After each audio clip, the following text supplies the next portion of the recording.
قبر کول او څومره لویه ګناه ده او څه سزا یې ورکول کیږي. رسول الله صلی الله علیه وسلم یې ځواب وایي. د بیبي عایشې رضی الله تعالی عنها څخه روایت دی چې رسول الله صلی الله علیه وسلم وفرمایل په جهنم کې یوه کنده ده د فلک په نامه چې ټول جهنم د دغې کندې څخه پناه غواړي. چې دروازه یې خلاصه شي ټول جهنم به چیغې کړي. ام المؤمنین پوښتنه وکړه یا رسول الله په دغه کنده کې به څوک وي؟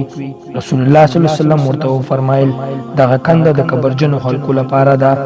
څوک چې کبر کوي دغه کنده د هغه لپاره ده. نو مهرباني وکړئ کبر په چا مه کوئ. کبر یو ډېر داسې شی دی چې انسان د انسانیت غورځوي.